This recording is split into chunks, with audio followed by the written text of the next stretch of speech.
my other roles is I'm the president of the Iron Mountain Kingsford branch of AAUW, and we've done speech track for several years. It's one of our very favorite things. And I don't know how much you know about it, but Susan and I were co-chair at the state level this year. And we choose the topic. Guess what it was this year? Title IX. And so therefore, our branch winner also is the state winner. So her and her mother have driven all the way from Norway, Michigan, which is a long way away. And the process is that they have to present their speech. It's an extemporaneous speech. Have one 4x6 note card, can speak no less than 5 minutes, and no more than 6. And so the requirements are pretty stringent. And we were just so pleased, and we're so pleased that Kim is here today to share her speech with you. She has been involved in so many activities in high school. She recently graduated last Friday night from Norway High School. She will be, and you can probably read this, but I can't. So I'm doing this extemporaneously, because now I can't read your thing either. But she plans to continue, she's going to Bay Community College, which is in Iron Mountain, next year, and then plans to continue her studies at either Michigan Tech in Houghton or the University of Michigan. She was in the top 10 of her graduating class. She is involved in so many things in terms of cross country, track, swimming, Key Club, president of the Key Club. The list goes on and on. Big Brothers, Big Sisters, Yearbook Student Council, Art Club, Spanish Club, Health Occupation Students of America, Quiz Bowl team, and more importantly, she's what we're all about. And I really want you to know that because she has such a great future. And so I applaud her, and I hope you will appreciate her also after her speech. So Kim, it's just a joy to introduce you.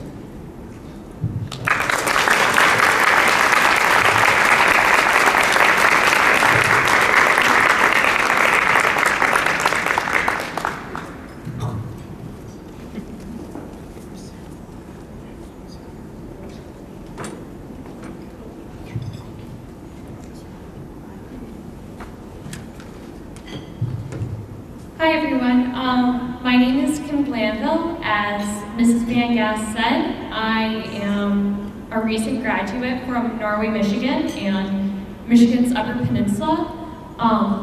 Just to check before I start, can everyone hear me? Yes. Yes, you can hear me? Yes. Okay, so for this year, the speech topic was Title IX, more than just athletics. And as many of you may be at least slightly familiar with Title IX, it talks on topics such as,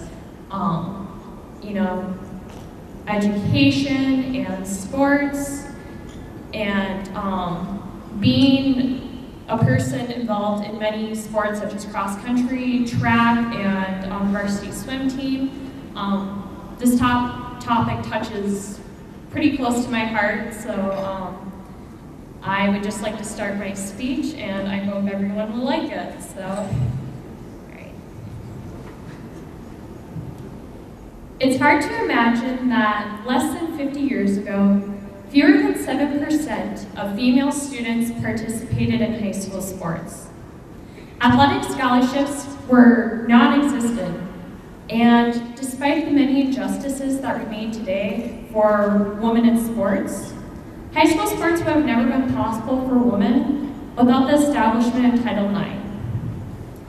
When Title IX of the Education of Men's was created in 1972, this was the first federal law that prohibited sex discrimination in sports and education, stating, "No person in the United States shall, on the basis of sex, be excluded from the participation in, be denied the benefits of, or be subject to discrimination under any educational program or activity receiving federal financial assistance.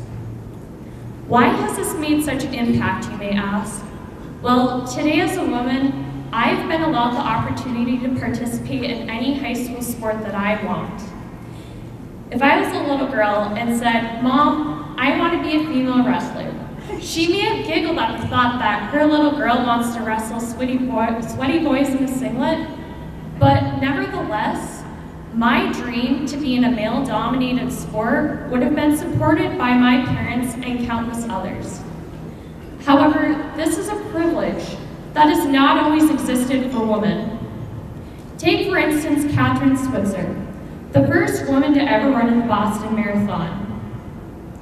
In 1967, women were not allowed to run in this race, and Kathrine, a junior at Syracuse University, wanted to prove to the world that a woman is capable of running 26.4 miles.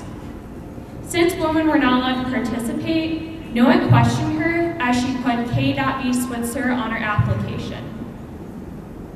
However, midway through her race, a Boston Marathon official named Jack Semple, he stopped her in the middle of the race and said, "Get the bleep off of the road." Not because she was doing anything wrong, but simply because she is a woman.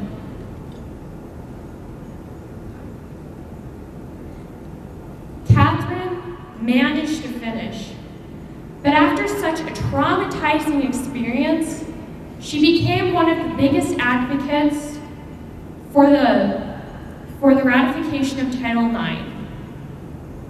And today, she serves as a New York City commentator and still works to prevent this from happening to any woman, regardless of the sport. Although this type of instance is very rare in today's times, a great injustice still remains.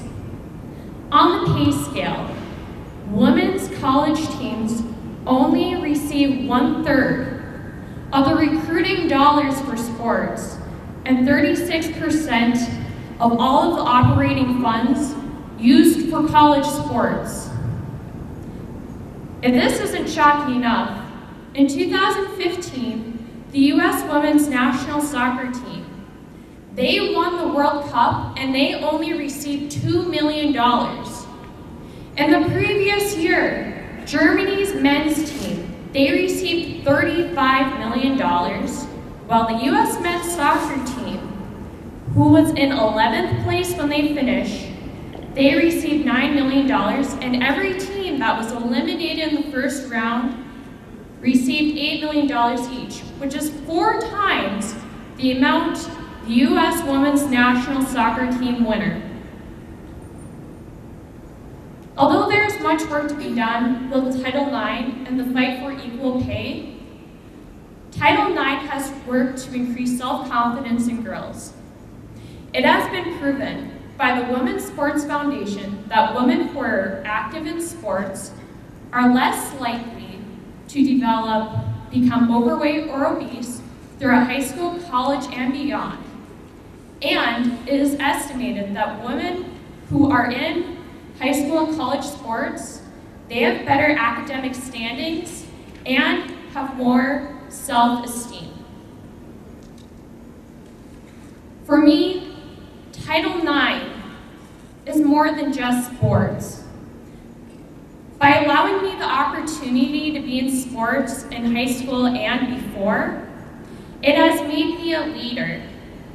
It has made me someone who can push myself more than I ever thought was possible and meet a team who has become my family. Title IX to me is more than just athletics. It is a gentle hand that lies on my shoulder, a voice that encourages me, do not be afraid to go faster, to go harder, because it will be worth it. Because to me, Title IX is more than just athletics. To me, it has allowed me to overcome everything that it means and to today's society to be a woman and overcome the discrimination of being who I am. Thank you very much.